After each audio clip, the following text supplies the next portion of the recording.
ఆలోచన. అంటే మొన్న కేటీఆర్ గారు మాట్లాడుతూ అంటే బీఆర్ఎస్ పార్టీలో రేవంత్ రెడ్డి కోవట్లు ఉన్నారని చెప్పేసి అన్నారు. అది కవితను ఉద్దేశించి అని అనుకోవచ్చా, లేకపోతే ఇంకెవరైనా ఉన్నారు అసలు? ఇప్పుడు బీఆర్ఎస్ పార్టీ వర్కింగ్ ప్రెసిడెంట్గా ఉండి తమ పార్టీలో కోర్టులు ఉండని అంగీకరిస్తానంటే అంతకంటే ఆ పార్టీని మూసేయడం మంచిది. ఆ పార్టీని మూసేయటం మంచిది. 10 ఏళ్ళు అధికారంలో ఉండి కాంగ్రెస్ కోవర్ట్లు ఉన్నారని చెప్పడం, ఆయన బహిర్గతంగా చెప్పడం ఇంతకన్నా మూర్ఖత్వం ఇంకోటి లేదు. కాబట్టి అసలు నేను ఏమంటున్నా, దెయ్యాలున్నాయని కవిత అంటుంది. ఇప్పుడు కోవర్ట్లు పక్కన పెట్టండి, కోవర్ట్ల కన్నా దెయ్యాలతో ప్రమాదం. పాపం బక్క ప్రాణం కేసీఆర్ గారు తెలంగాణ తీసుకొచ్చిండు. ఇప్పుడు కాళేశ్వరం ఇట్లా విచారణ ఎదుర్కొంటాడు. ఆయన నీతివంతుడా వినీతి పరుడా చేయాలంటే ఆయన బతికుండాల. కాబట్టి ఆ 4 దెయ్యాలు ఎవరో కవిత గారు చెప్పాలి ఫస్ట్.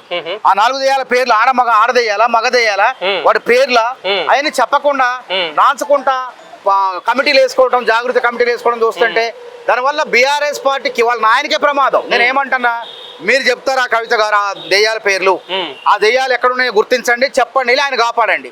అట్లా కాకపోతే మీ వల్ల కాకపోతే ఆ దెయ్యాలు కొరివి దెయ్యాలా ఇంకేమన్నా బ్రహ్మ రాక్షసులా ఎవరో చెప్పాలంటే మీ వల్ల కాకపోతే బస్తర్లో భూత వైద్యులు ఉంటారని చెప్పి అందరు అంటారు.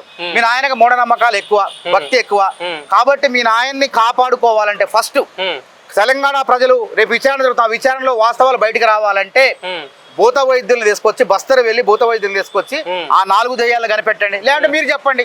ఇవన్నీ చేయకుండా మీరు మీ ఇంట్లో తగాదాను తెలంగాణ ప్రజలకు రుద్దే ప్రయత్నం చేయకండి. తెలంగాణ ప్రజలకు ఏం సంబంధం లేదు. అది మీరు ఇంట్లో పంచాయతీ అది. ఫస్ట్ ఇంట్లో గెలవండి. మీరు ఇంట గెలవకుండా మీరు రచ్చ గెలుస్తాం, వీధిలో గెలుస్తాం, ఊర్లో గెలుస్తాం అంటే నడవదు. ఫస్ట్ మీ ఇంట్లో తగాదాన్ని మీరు పరిష్కరించుకోండి. తగాదానా ఉత్తదా నటన అనేది ప్రజలకు అర్థమైపోతుంది ఇప్పటికే.